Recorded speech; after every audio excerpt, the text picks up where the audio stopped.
Olá, boa noite. Este é o Informação Semanal deste sábado, 31 de outubro. O programa que leva até si o resumo das principais notícias que marcaram esta semana. A limitação de circulação entre concelhos entrou em vigor e prolonga-se até terça-feira.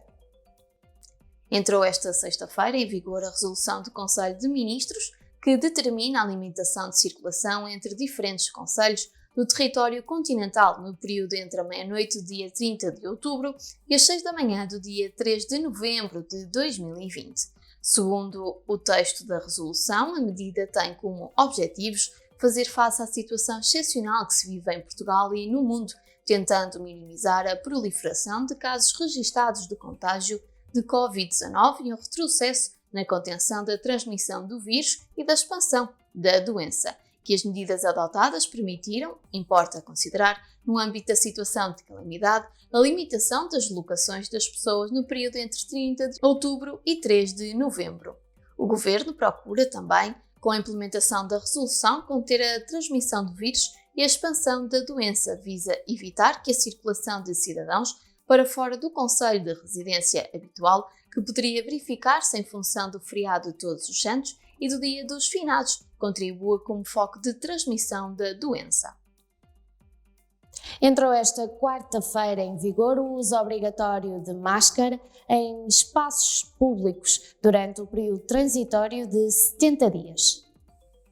O Presidente da República promulgou esta segunda-feira o decreto da Assembleia da República que determina o uso obrigatório da máscara durante 70 dias para o acesso, circulação ou permanência nos espaços e vias públicas. O diploma aplica-se sempre que o distanciamento físico recomendado pelas autoridades de saúde se mostre impossível de fazer. O Presidente da República usou o portal da Presidência da República para divulgar a promulgação, confirmando que o diploma da Assembleia da República determina a título excepcional, por 70 dias, a obrigatoriedade do uso de máscara para o acesso, circulação ou permanência nos espaços e vias públicas. Foi também esta semana que ficou instalado um novo centro de testes na cidade de Friamundo. Começou a funcionar esta segunda-feira, a partir das 14 horas, na cidade de Friamundo, o terceiro centro de testes instalado no concelho de Passos de Ferreira.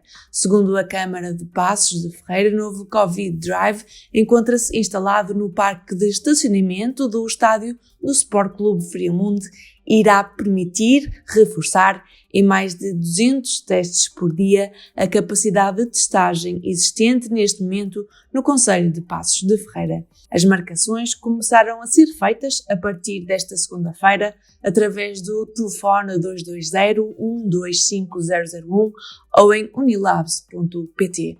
O município, na sua página do Facebook, esclareceu que o centro de testes, instalado no estádio da responsabilidade do Laboratório Germano de Sousa, continuará a funcionar de segunda a domingo.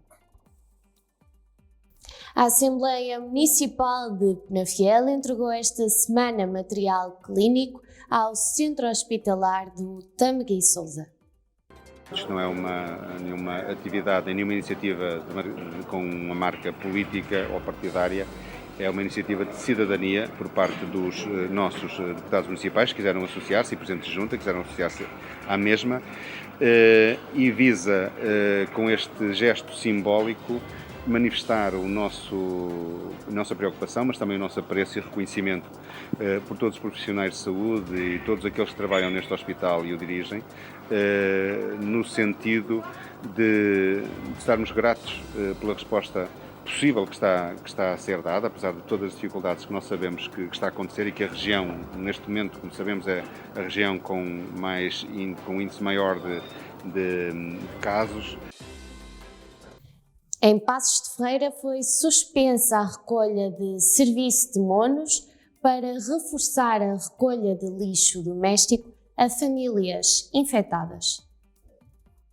A Câmara de Passos de Ferreira suspendeu temporariamente a recolha do serviço de monos para reforçar a recolha domiciliária de lixo de famílias infectadas com Covid-19. para fazer face ao forte aumento de pedidos de recolha domiciliária de lixo junto de famílias que se encontram em casa, infectadas com Covid-19 ou em confinamento obrigatório, o serviço de mornos e monstros será temporariamente suspenso. Desta forma, a Câmara Municipal conseguirá reforçar as equipas para um serviço que, face à conjuntura atual, é incompreensivelmente prioritário, refere a autarquia em comunicado que partilhou na sua página oficial do Facebook, que esclarece que a recolha domiciliária de lixo doméstico é um serviço gratuito, criado recentemente pela Câmara Municipal de Passos de Ferreira, tendo em conta o crescimento exponencial de novas infecções no concelho. Recebemos esta semana no Novo Notícias Carlos Coelho, responsável pela empresa de segurança Protec, que nos fez um balanço dos últimos tempos. Na altura do primeiro confinamento, existiu, e os números estão aí, comprovam, um aumento significativo de assaltos, de vandalismo e outras coisas. E é verdade também que muitos empresários, mesmo a nível individual, a nível pessoal, mesmo para guardar as casas, têm recorrido muito à segurança privada. Aqui na nossa zona, felizmente, nós somos fortes nas rondas, na segurança, e temos notado, sim, um aumento muito grande nesse sentido. Felizmente, para nós, os clientes têm aumentado nesse sentido.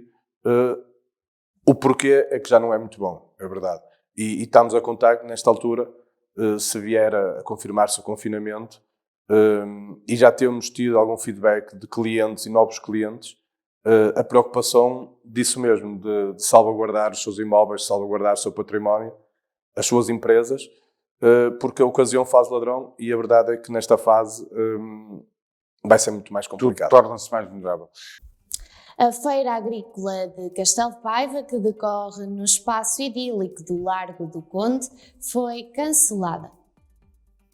A Câmara Municipal de Castelo de Paiva usou a página oficial da autarquia para informar do cancelamento do evento, justificando que o seu adiamento face ao aumento de infecções por Covid-19 no concelho e como medida preventiva. A nota, que se encontra publicada na página oficial do município, refere que, face ao crescimento dos números de casos positivos de Covid-19 no concelho e como medida preventiva, a Câmara de Rezende oferece ambulância de socorro pré-hospitalar aos bombeiros da vila.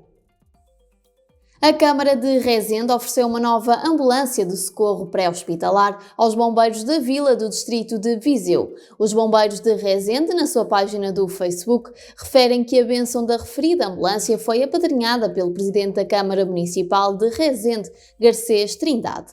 O veículo 4x4 está equipado com desfibrilhador automático externo, monitor de parâmetros vitais, maca com estrado hidropneumático, sistema de refrigeração para fármacos, sistema de aquecimento para infusões e ventilador. O Corpo da Polícia Municipal de Gondomar vai contar com 29 agentes. Mais de 20 agentes estagiários vão integrar o Corpo da Polícia Municipal de Gondomar. Segundo o site da Câmara de Gondomar, os agentes vão iniciar, de imediato, patrulhamento nas ruas, tendo o Presidente da Câmara Municipal de Gondomar, Marco Martins, saudado os 29 novos agentes estagiários. Os novos agentes iniciaram o curso de formação de agentes de Polícia Municipal, ministrada pela Fundação para os Estudos e Formação nas Autarquias Locais, tendo entrado logo após a sua conclusão ao serviço no município de Gondomar. Refere a autarquia, que esclarece que com este recrutamento pretende-se aumentar a capacidade e eficácia operacional desta estrutura, assegurando ao mesmo tempo a qualidade dos serviços prestados, nomeadamente na persecução das competências e atribuições municipais, incluindo a fiscalização no terreno. O 50º aniversário da Misericórdia de Penafiel foi celebrado de forma diferente do habitual. A Santa Casa da Misericórdia de Penafiel celebra no dia 31 deste mês 511 anos de existência, numa cerimónia diferente da habitual. Em comunicado, a instituição informou que, devido à crise sanitária que o país atravessa e às imposições da Direção-Geral de Saúde, será celebrada no sábado uma missa com lotação limitada pelas 17 horas na Igreja da Misericórdia e também sufrágio pelas almas de todos os que passaram pela instituição, irmãos, benfeitores, funcionários, colaboradores e utentes. Durante a homilia serão investidos 3 irmãos que foram admitidos no último ano, que prestarão juramento no sentido de cumprir com fidelidade e lealdade os deveres e obrigações de irmão. A exposição A Beleza do Envelhecimento já está patente na Biblioteca Municipal de Paredes. Esta exposição resultou então de um projeto que nós alavancamos no dia 1 de outubro, que foi o Dia Mundial do Idoso. Estará patente aqui na biblioteca até dia 12 de novembro. O balanço é muito positivo, os familiares destes idosos têm vindo a visitar esta exposição. Têm até ficado emocionados com o resultado final, que, como podemos comprovar, é bastante belo. Não fosse assim o projeto designado, A Beleza do Envelhecimento. Têm, inclusivamente, então, também pedido estas fotografias. Nós faremos também chegar a todos os familiares e também as instituições que colaboraram connosco. Faremos chegar, então, todas as fotografias e mais até do que aquelas que cá estão expostas para, efetivamente, ficarem para a memória futura. Agostinho Guedes recandidata-se à presidência do CDS-PP na Fiel. Agostinho Guedes vai recandidatar-se à presidência da Comissão Política Conselhia do CDS-PP Penafiel. Em comunicado enviado ao Novo Canal, o atual líder do CDS Penafiel confirma que é recandidato, assumindo que pretende continuar a ser voz ativa na defesa de Penafiel e lutar pelo crescimento do concelho numa altura vital para o município e para o país. Foi esta semana que José Miguel Garcês, presidente do CDS Paredes, fez o seu balanço da atualidade concelhia. O CDS traçou um caminho do qual vinha do programa eleitoral que apresentou nas eleições de 2017 e essa forma, por acaso, é curiosa como fala da nova forma de fazer política, porque, na verdade, eu não me recordo antes das eleições de 2017 de a Assembleia Municipal ter um papel tão proativo, ativo no que concerne aos partidos políticos, neste caso o CDS, que tem sido o único partido praticamente que tem apresentado recomendações e propostas para conseguir que sejam aprovadas, votadas e discutidas e que, sobretudo, tragam o interesse para a população. Por exemplo, o caso que falou das assembleias transmitidas em direto no Facebook, aproxima, de certa forma, os cidadãos à política, sabendo, agora a pessoa não tem que se deslocar, ainda por cima neste período de pandemia, em que não pode haver muita gente dentro das assembleias e podem assistir à discussão dos problemas e das propostas que são apresentadas por todos os partidos e desta forma aproximar as pessoas da política e saberem, as pessoas terem um conhecimento mais real do que se passa na vida delas, essencialmente a nível concelhio. O programa Grande Entrevista recebeu também Manuel Pinho, do movimento Juntos por Paredes, Democracia 21. A Alternativa Democrática é um projeto que foi iniciado já há cerca de um ano, Democracia 21 e outros partidos, e que realmente agora está a culminar e teve um grande impulso após aquela nova lei que coloca algumas barreiras para as candidaturas independentes, como a minha. Portanto, o movimento D21 é um movimento de pessoas, um movimento cívico, e como tal sentimos também coatrados de direitos e de possibilidades que anteriormente tínhamos e que os partidos do poder, neste caso estamos a falar do Partido Socialista e do Partido Social Democrata, criaram ali uma lei à medida para realmente prejudicar todos os possíveis candidatos às câmaras que queiram, enquanto independentes, sem ser militantes de um partido ou sem utilizarem um partido, poderem realmente se candidatar e fazer o melhor pela sua região. Alexandre Almeida, presidente do Conselho de Administração da Penafiel Verde, fez parte também do leque de convidados para este programa Grande Entrevista. Relativamente à água da Penafiel Verde, consigo afirmar que é completamente seguro beber água da torneira. A Penafiel Verde, além de fazer a distribuição da água, também tem a sua captação. Portanto, nós fazemos todo o ciclo da água. Nós captamos a água, tratamos a água e depois distribuímos. Portanto, todo este processo é um processo que foi montado para garantir a qualidade da água aos cidadãos, é monitorizado ao longo da rede, todos os parâmetros de qualidade e todos os parâmetros que nos dão garantias de que a água chega em qualidade à casa das pessoas, é monitorizada constantemente. Nós temos também a facilidade de que a nossa captação é no Rio Tâmega, e o Rio Tâmega é um rio que, a nível de características físico-químicas e microbiológicas, é um rio que tem umas características que são constantes ao longo do tempo, portanto não temos a sorte da água do Rio Tâmega não variar ao longo do ano nas suas características. E além disso, Paulo, o setor da água é dos setores que são mais fiscalizados pela entidade reguladora.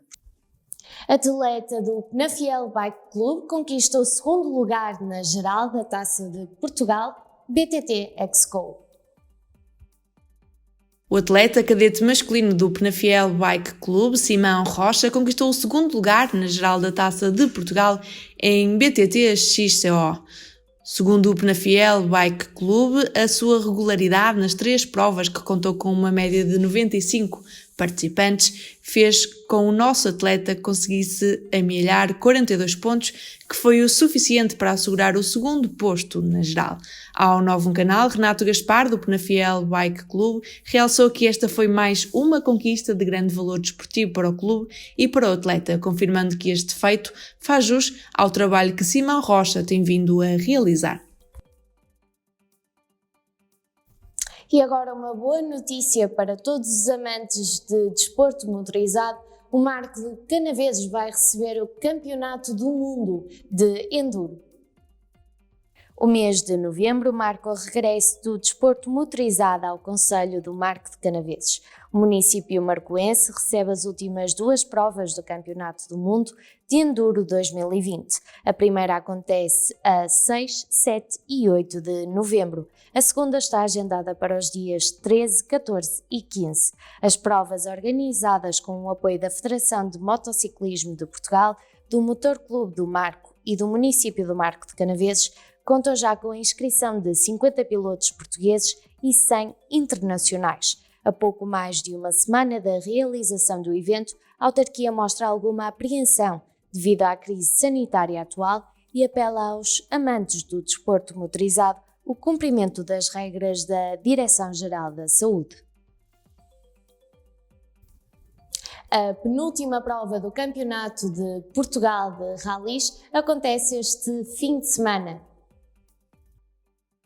O Campeonato de Portugal de Rallys prepara-se para entrar na fase das decisões. Nos próximos dias 30 e 31 de outubro de 2020, Amarante, Baião e Marco de Canaveses recebem o Rally Terras da Aboboreira, que se disputará em piso de terra. O Rally Terras da Aboboreira é a penúltima prova do Campeonato de Portugal de Rallys e conta com 6 provas especiais de classificação. Para esta altura decisiva, o time Hyundai Portugal volta a estar na luta por mais um título na principal competição do desporto automóvel português. Bruno Magalhães e Carlos Magalhães seguem para a prova motivados não só pelo regresso aos pisos de terra, mas também com a ambição de aumentar vantagem no topo do campeonato e lutar pela vitória no Rally Terras da Aboboreira. Todos os dias às 12h45, Mariana Nogueira, através do Diário das 12, traz-lhe o primeiro bloco informativo do Novo Canal.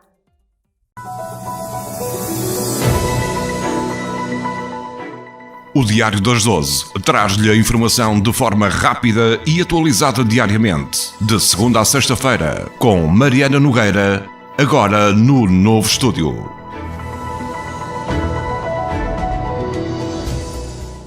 Vamos agora para um curto intervalo. Voltamos na segunda parte com os comentários de Pedro Marques Pimenta.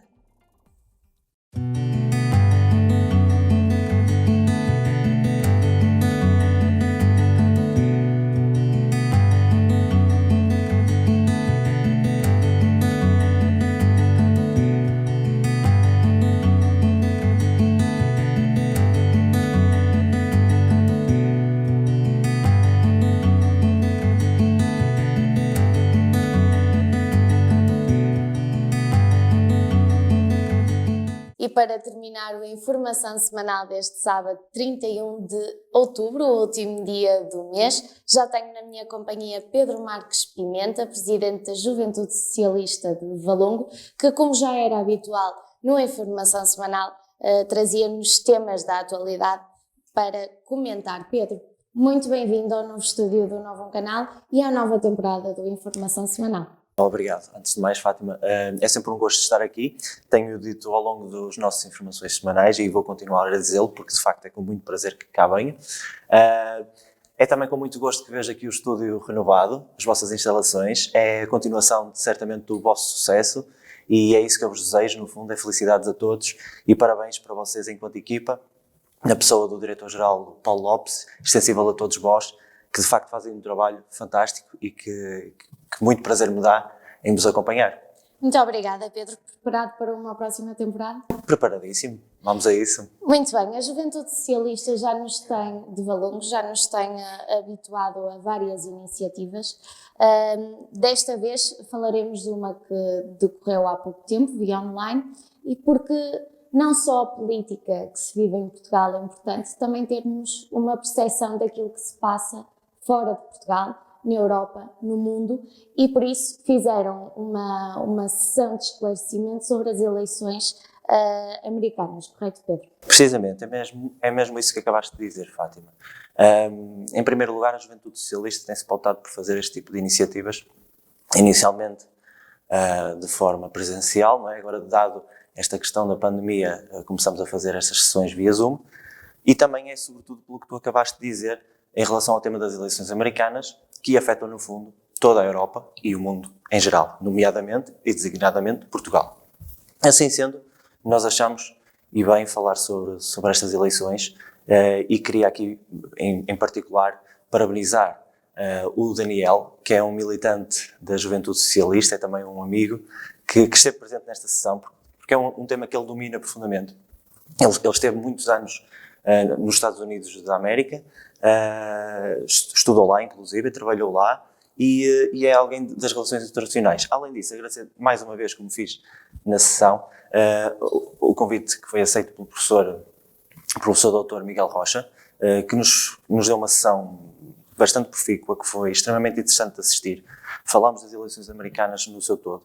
Começámos por falar, inclusive, da questão dos swing states, que tem a ver com os estados que tendem a mudar de decisão. Umas vezes são estados em que o Partido Republicano ganha, outras vezes ganha o Partido Democrata, e são estes estados, no fundo, que vão acabar por decidir esta eleição, que já se percebeu que está muito renhida. Embora haja aqui digamos assim, as sondagens indicam que o Joe Biden estará para ganhar as eleições, mas o que temos visto ao longo das eleições americanas, porque, como sabes, a eleição não é uma eleição direta, ou seja, o que importa aqui é eleger o maior número de delegados no colégio eleitoral. Aconteceu, por exemplo, em 2016, que a Hillary Clinton teve mais votos que na altura Donald Trump, e mesmo assim perdeu, porque perdeu nos estados decisivos. Exatamente. Neste caso concreto, falamos muito da questão de Ohio, do Texas, que são aqui estados que podem, lá está, são os swing states, são os estados decisivos e que podem, de facto, alterar aqui esta eleição. Esta semana também assisti que o Wisconsin está aqui também num grau de complexidade muito grande e que pode ser decisivo também para as eleições americanas. Isto porquê? O Wisconsin, o Estado em si, não vai permitir que os votos por correspondência cheguem depois do dia 3 de novembro. Dia 3 de novembro será o dia das eleições americanas. Mas o que acontece aqui é que está a haver um atraso muito grande nos correios americanos, dada toda esta situação. E o voto por correspondência está a ser, sobretudo, muito efetuado pelos eleitores democratas. E o Wisconsin pode ser decisivo, porque tem, de facto, um peso muito grande na eleição. Vamos ver como é que tudo isto se enrola, mas foi, de facto, interessante ouvir esta explicação do professor, até para todos perceberem. Deixo também aqui o apelo para assistirem, porque está no Facebook da Juventude Socialista de Valongo. Especificamente isso, Sim. Continua no Facebook. Continua no Facebook da Juventude Socialista de Valongo. Certamente que quem lá for vai ficar a perceber ainda mais um bocadinho sobre as eleições americanas. Falamos também de outras coisas, nomeadamente o envolvimento da Rússia nas eleições passadas, o eventual envolvimento nestas eleições, o voto por correspondência, que é inevitável não falarmos dele, por todas estas questões que acabei aqui de explanar, nomeadamente com este Constitute e noutros sítios, até porque Trump já veio dizer que poderá haver fraude com o voto por correspondência, disse outras coisas, nomeadamente que não vai aceitar uma derrota. Portanto, tudo isto nos deixa aqui com muitas dúvidas, e é interessante ver de facto aquilo que o professor disse e o Daniel sobre esta sessão. Da minha parte, eu tentei também ao máximo colocar as questões que no fundo eram de âmbito geral e que os nossos militantes também tinham dúvidas para colocar ao professor, e acho que é extremamente interessante, e reforço o apelo para de facto verem essa sessão, e para estarmos todos atentos ao dia 3 de novembro e ao que se vai desenrolar até lá. Assistimos também recentemente ao debate, neste caso do Joe Biden com o Donald Trump, que foi terrível. Este segundo debate melhorou, francamente, mas o primeiro foi uma coisa foi muito criticado. Assombrosa, exatamente. Sim. Depois também tivemos os debates dos vice-presidentes, por parte de Kamala Harris, do Partido Democrata, e do Michael Pence, do Partido Republicano. E pronto, tivemos aqui o Trump depois também com o Covid-19, ali num papel quase de herói, como se não se tivesse passado nada por ele. Pronto, aquela postura sempre muito sisuda do parte do Presidente. Se manteve desde sempre. E portanto, fica aqui este repto sobre essas eleições e sobre a nossa sessão. Obrigado. Muito bem, Pedro. O que devemos estar atentos, e cada vez mais, é o tema que nos tem assombrado durante este ano de 2020, que é o Covid-19. Ainda não tínhamos falado sobre ele muito especificamente, mas hoje trouxeste-nos este tema. E porquê? Sim, por um motivo muito simples, Fátima. De facto, os números agora começam a preocupar-nos. As coisas estão a aumentar exponencialmente. Esta semana saiu uma notícia que 72 concelhos do país estão aqui com casos demasiado graves e com muita incidência de pessoas infectadas com o Covid-19. A Ministra da Saúde dizia esta semana que para a próxima semana poderemos ter cerca de 3.000, não é novos casos, mas de 3.000 pessoas internadas, cerca de 444 em cuidados intensivos. Isto foi um estudo do Instituto Ricardo Jorge, portanto, a nível que apontava. De casos será quase o dobro também do que teremos. Exatamente. Já se fala também, inclusivamente, que aqui no Norte poderemos chegar aos 7.000 casos. Portanto, tudo isto são números, porque tudo isto é uma indefinição. O problema desta pandemia e tudo isto que está a acontecer é que, de facto, vivemos aqui numa indefinição, não sabemos muito bem o que vimos. Eu li ainda agora de manhã, antes de vir aqui para o estúdio, um artigo em que dizia que, e se isto se isto da pandemia não se encontrar a vacina, e dava até o exemplo desse artigo, que podia acontecer como o vírus da SIDA, não é? Que nunca se encontrou até hoje uma vacina. Quem sabe se esta pandemia não será igual. Depois, outra questão que ele também lançava, que era, já existe a vacina da gripe. A gripe não deixou de existir, mesmo após a vacina. Portanto, ele colocava estas questões. Mas a vacina também não mata o vírus. A vacina protege, exatamente. E a ideia é precisamente essa. Que haja a vacina não quer dizer que o Covid-19, claro, tal como outros vírus, desapareçam. Sim, claro que sim, Fátima. Mas no fundo são todas estas questões que nem nós, nem os médicos, nós não sabemos com certeza, mas nem os médicos e os especialistas também sabem responder, né? E portanto isto tudo aqui é navegar em mar incerto. E pronto, e no fundo eu achei que devíamos falar do Covid, até também por outras questões. Vimos agora a obrigatoriedade da utilização da máscara na via pública, a partir dos 10 anos.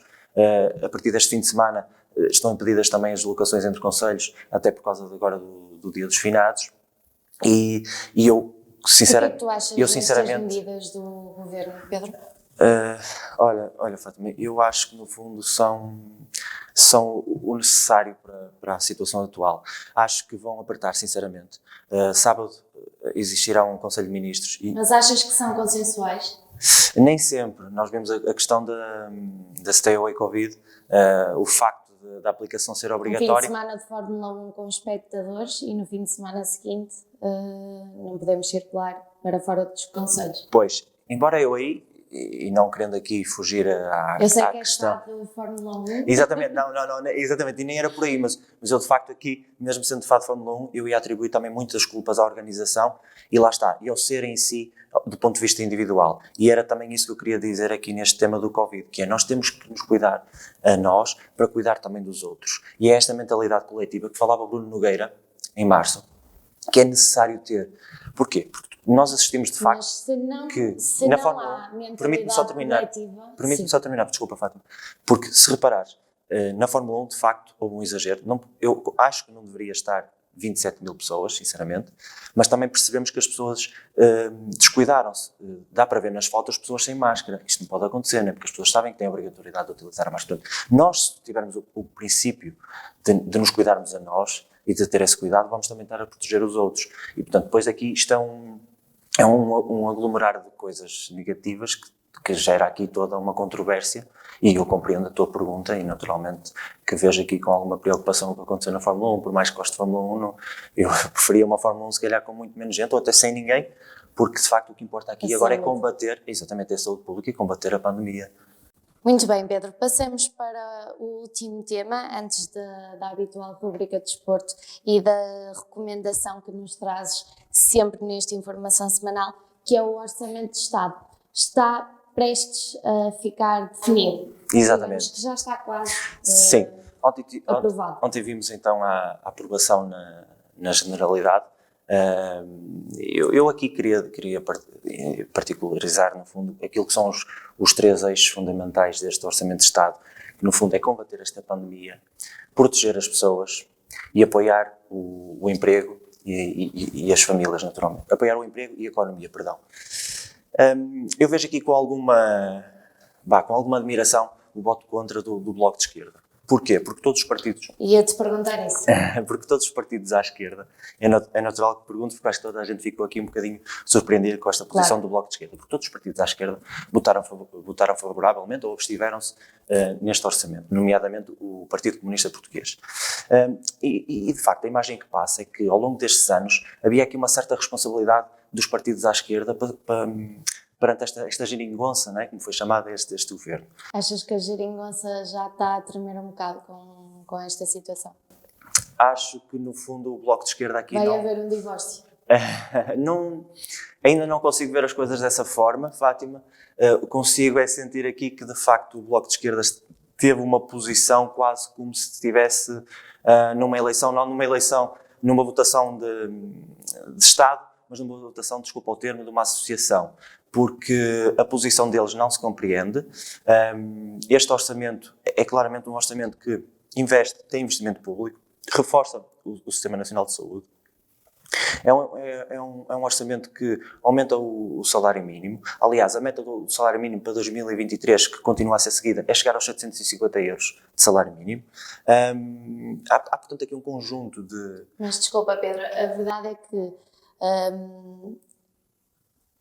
o aumento do salário mínimo não é nada se não tivermos apoios às empresas. Certo. Que têm sido as mais afetadas este ano, principalmente.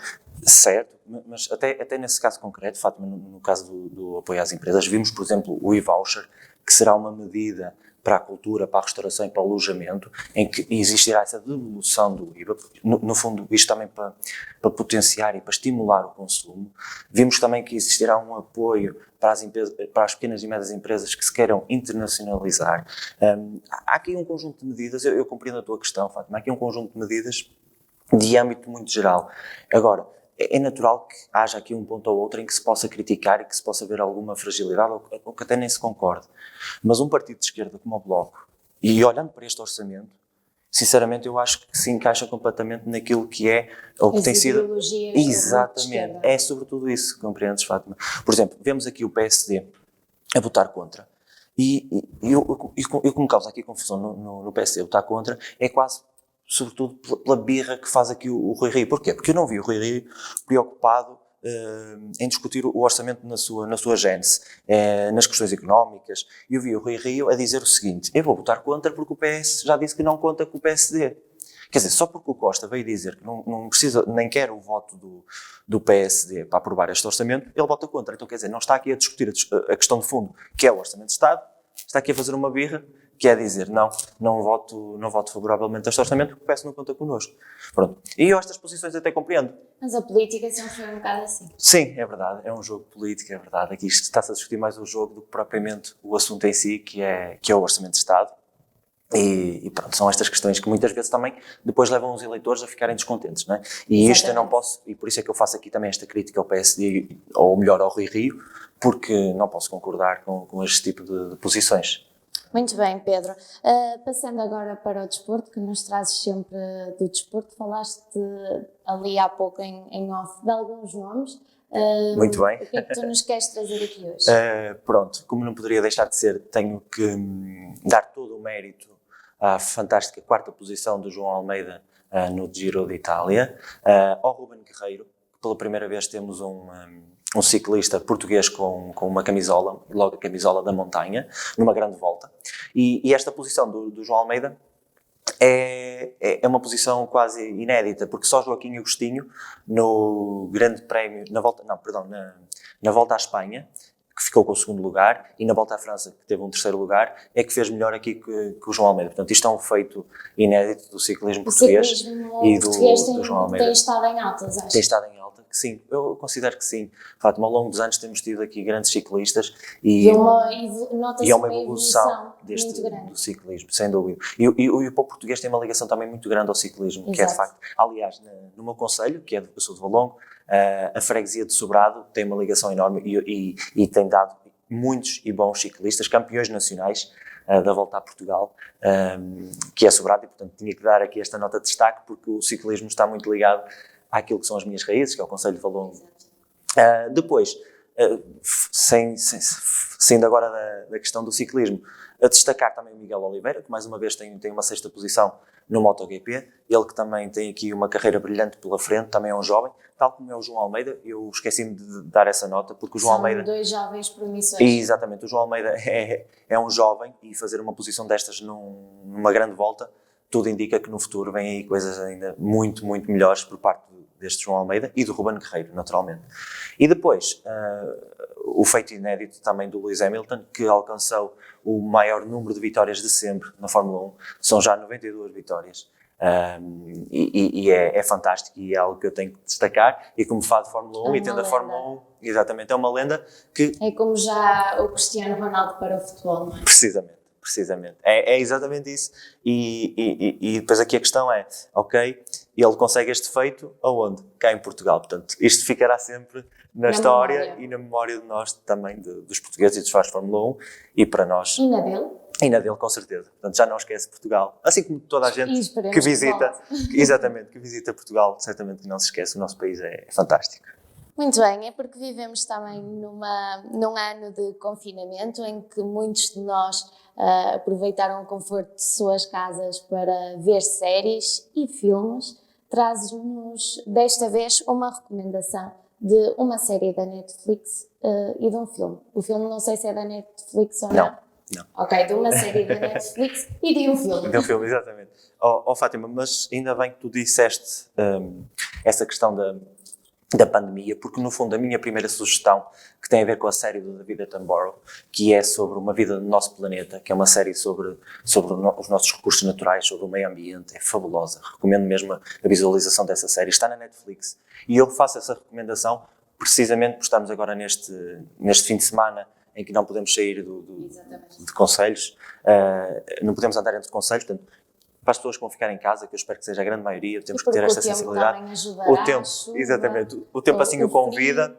Esta série é de facto muito boa de se ver e também é uma chamada de atenção para aquilo que devem ser as nossas preocupações com o meio ambiente. E por isso é que eu a trago aqui e recomendo, faço esta recomendação para que vejam esta série, certamente não se vão arrepender. É de facto muito boa.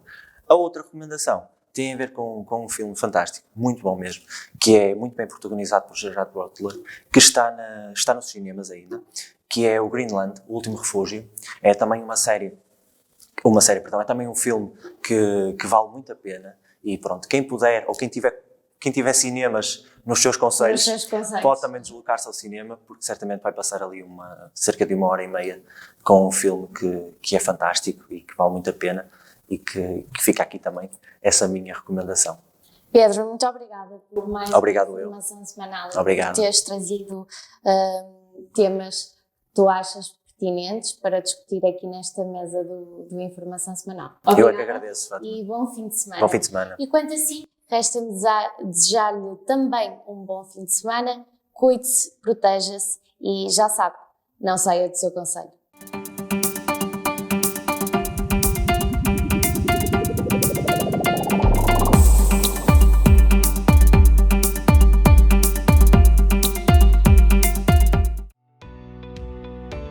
Novum Canal. Sempre Novum, sempre seu.